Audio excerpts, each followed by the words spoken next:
안녕하세요. 반갑습니다. 우리 3D 프린터에서 사용되는 가장 유명한 펌웨어, 마를린 펌웨어에 대해서 오늘부터 하나씩 살펴보게 될 겁니다. 우선은 첫 번째 시간으로 이 마를린 펌웨어를 컴파일할 수 있는 환경을 구축하고, 그리고 나서 우리 마를린 펌웨어 굉장히 잘 되어 있거든요. 문서화도 잘 되어 있고 구조화적이고 초보자가 접근하기 가장 쉬운 펌웨어라서 얘네들을 이제 하나씩 살펴보도록 하겠습니다. 그러니까 오늘은 준비 사항이 좀 필요하겠죠. 우선은 컴파일할 수 있는 컴파일 도구가 필요하고요.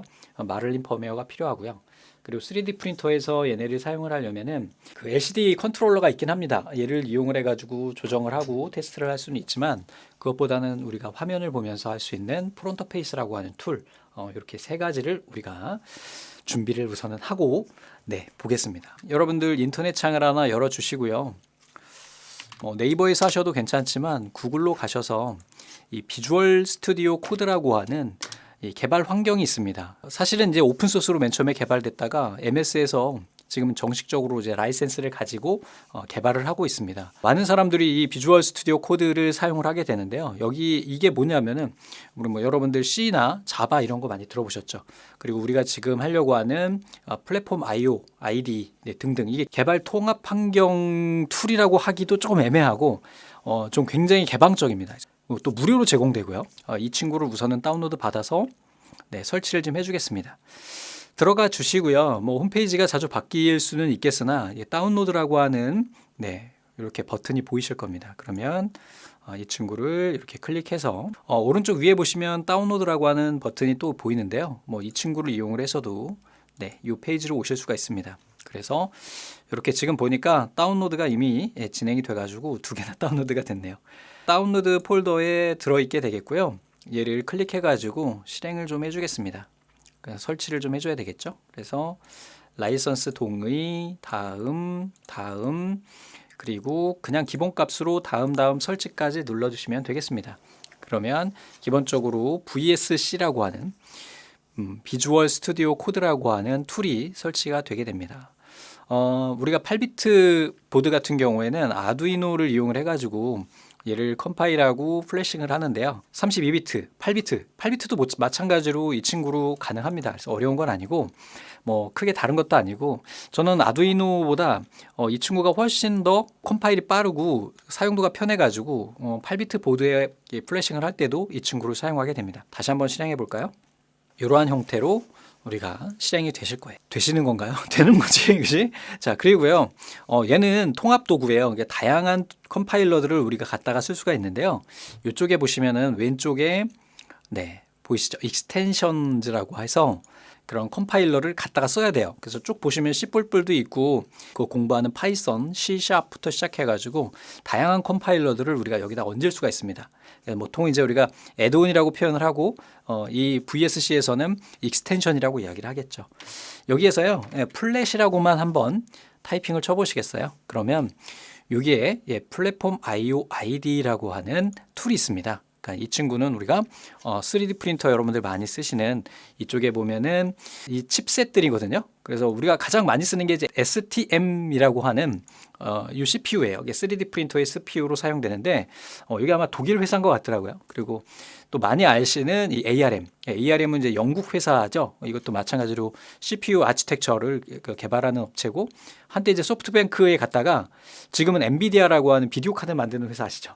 거기에 정말 엄청난 돈으로 넘어갔어요. 우리가 이제 CPU 만든다 그러면은 인텔 아니면 AMD밖에 모를 수도 있는데 이러한 회사들의 어떤 기반된 그런 플랫폼에서 우리가 컴파일할 때 쓰는 도구다, 이렇게 보시면 됩니다.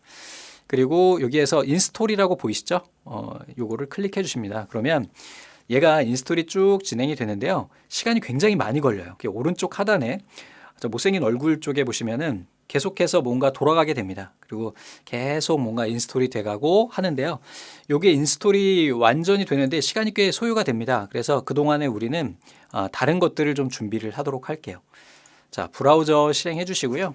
구글에 들어가셔가지고 우리가 지금 컴파일 하려고 하는 소스 코드예요. 이게 마를린 펌웨어는요, 오픈 소스입니다. 오픈 소스라고 하는 거는 그냥 공개되어 있는 소스고, 이 공개된 소스를 다양한 어떤 개발자들이 모여서 얘네를 수정하고 갱신하고 이러한 작업을 거치게 됩니다.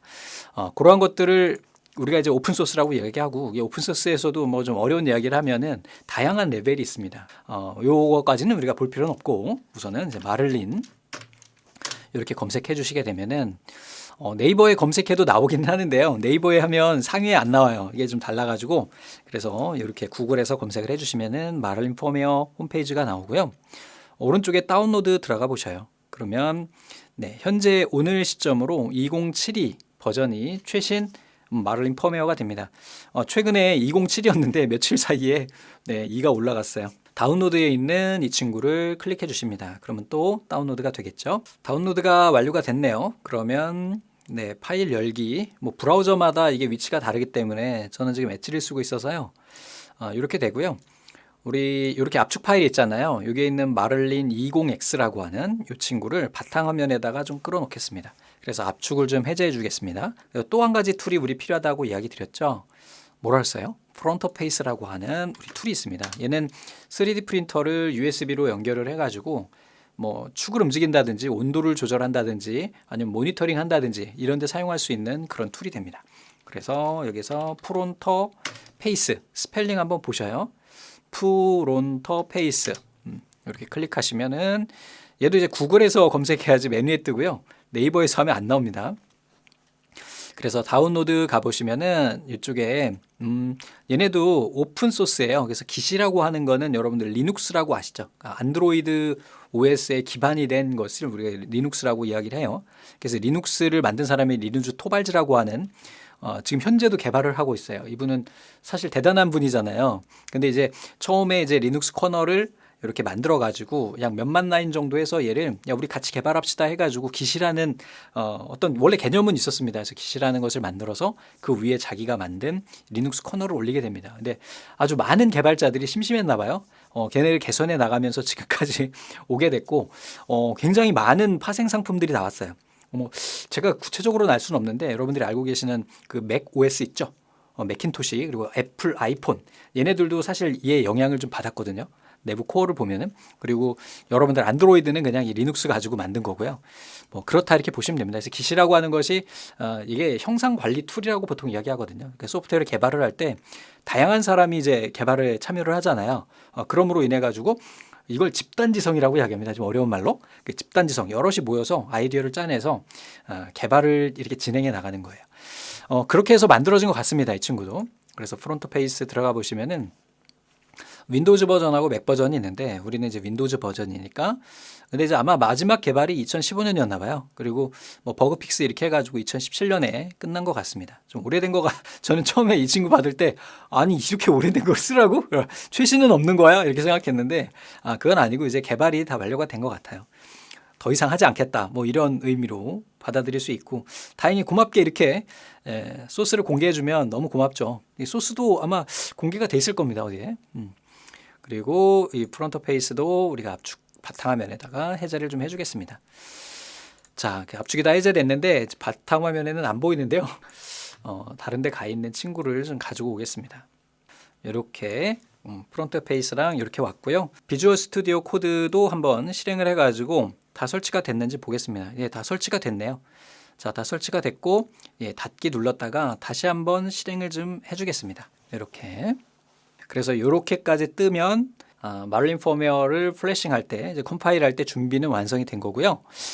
보드도 하나 필요하기는 합니다. 이게 보드는 제가 그냥 보여드리면서 할 텐데 요즘에 많이 쓰고 있는 SKR V1.4 버전을 가지고 하겠습니다. 사실은 제가 이 영상보다는 얘를 가지고 얘가 지금 사실은 XYG고요. 익스트루더라고 하는 필라멘트를 밀어내는 게 2개가 달리게 되는데 이 영상 전에 이제 이 3개를 더 확장해서 5색 컬러를 할 수 있는 그런 영상을 하나 찍어 놓은 게 있습니다. 근데 그걸 찍고 나니까 뭐 잘하시는 분들은요. 이쪽에서 일하시거나 조금 관심 있는 분들은 사실 이 영상이 필요는 없겠죠. 근데 아주 나는 3D 프린터에 인쇄만 해. 난 모델링만 해. 근데 나도 한번 펌웨어라는 걸 한번 바꿔볼까? 이런 생각을 가지신 분들을 위해서 영상을 준비하고 있습니다.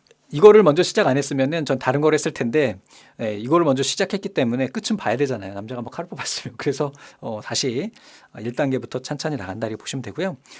이렇게 비주얼 스튜디오 코드 왼쪽 하단에 보시면은 여기 보시면 이게 외계인 모양이라고 해야 되는지 개미 모양이라고 해야 되는지 이렇게 있고요. 이 친구가 이렇게 익스텐션이 설치가 되어 있으면 완성이 된 거고요. 여기에서 우리가 마를린 펌웨어를 읽어오는 것까지만 오늘 이번 시간에 살펴보도록 하겠습니다. 그래서 방법은 두 가지가 있어요. 여기 보시면 왼쪽 사이드 바에 맨 위에 있는 여기에 보면 익스플로러라고 하는 애가 있어요. 탐색기가 있고 여기에서 오픈 폴더를 눌러주셔도 되고요. 이 오픈 폴더를 이용을 하여 그리고 우리 바탕화면 그리고 여기에 보시면은 마를린 2.0X 이렇게 있죠. 그래서 이렇게 들어가셔가지고 여기까지만 들어가시면 돼요. 그래서 우리가 선택한 폴더가 여기에 마를린 있고 닥스, 데이터, 컴피그, 빌드 루트, 그 다음에 깃허브에 대한 거는 좀 전에 말씀드리다 말았는데 우리가 리누즈 토발즈가 깃을 만들고 얘네가 이제 발전되는 과정에 한 10여 년 전에 이게 제가 정확하게는 기억이 안 납니다. 교수님들이었는지 아니면 사업가들이었는지 그 실리콘밸리 쪽에서 3명이 모여가지고 이 깃허브를 우리 깃이라는 거 너무 좋은데 새로운 저장소 형태에 좀 간편하게 쓸 수 있는 걸 외부로 표현할 수 있는 걸 한번 만들어 보지 않을래? 이렇게 해가지고 만들게 됩니다. 그게 바로 여러분들이 지금 쓰고 계시는 이제 깃허브가 되는 거고 지금은 뭐 깃허브라고 하는 것이 너무 많이 쓰이기 때문에 개발 쪽에서는 그냥 기본적으로 알아야 되는 거고 그 뭐 보통은 이제 개발하는 쪽에서는 이게 내가 개발에 참여하잖아요. 이렇게 오픈 소스에 참여하거나 하는 이력들이 다 남게 됩니다. 그래서 만약에 내가 개발자로 성공하고 싶다 그러면 깃에 우선 들어가서 뭔가 내가 개발하고 싶은 거 오픈 소스로 개발하고 있다면 참여를 해서 또는 어떤 프로젝트가 진행이 되는 곳에 내가 참여를 해서 그 이력을 남기면 채용하는 업체 쪽에서 야 다른 거 다 필요 없어 이력서 그럼 미국은 그렇대요. 야 이력서고 학력이 다 필요 없어. 야 너의 깃 히스토리를 가지고 와. 그러면 그거 딱 제공해주면 아, 너 이런 거 했었구나 라고 알고 한다고 하더라고요. 그래서 사실은 여기에서 우리가 깃을 직접 연결을 해가지고 할 수도 있는데 거기까지 가면은 우리는 지금 3D 프린터하고 있는데 개발 강의를 할 수는 없잖아요. 그래서 그냥 간단하게 이렇게 다운로드 받아서 쓰는 걸로. 그래서 여기까지 환경 설정이 된 거고 그리고 앞에서 우리가 다운로드 받았던 프론터 페이스도 이렇게 해서 프론터 페이스가 실행되는 것까지만 한번 보여드리고 마무리하겠습니다. 이쪽에 있는 왼쪽 상단에 있는 이 툴들을 가지고 우리가 보고요. 이쪽에는 이제 커맨드 라인이 해당하게 됩니다. 그래서 얘네들을 보고 준비가 다 됐다. 쓸데없는 소리 그만하고 이제 다음 시간에 뵙도록 하겠습니다. 그래서 오늘은 여기까지 보겠습니다. 이제 다음 시간에는 각각 이제 메인보드 제조사마다 그런 어떤 플랫폼들이 좀 달라요. 그래서 사용하는 CPU 앞에서 잠깐 말씀드렸듯이 이 친구는 이제 ARM 방식이에요. 그래서 ARM이 이제 아키텍처를 만들어내면 얘네를 가지고 카피합니다. 그지? 그렇게 해가지고 만들어지는 거고 여러분들이 잘 알고 계시는 뭐 퀄컴, 엑시노스라고 하는 삼성에서 만드는 그런 통신 칩들 이런 것들 다 이제 ARM 기반으로 만들어지기 때문에 보여드리고 있는 이 보드는 LPC1768이라고 하는 메인 CPU가 박혀 있습니다. 제가 이거를 MCU라고 해야 되나 CPU라고 해야 되나 이제 알아봤는데 CPU라고 이야기하더라고요. 그래서 3D 프린터도 이 메인보드에 있는 CPU 요것을 이제 설정을 하고 그리고 여기에 맞는 정보를 수정을 하는 작업을 다음 시간에 살펴보도록 하겠습니다. 뭐 짧은 시간 짧게 가려고 합니다. 뭐 길어야 10분, 15분 정도에 짧게 가볍게 볼 수 있는 영상을 만들고 있으니까 구독, 좋아요. 감사합니다.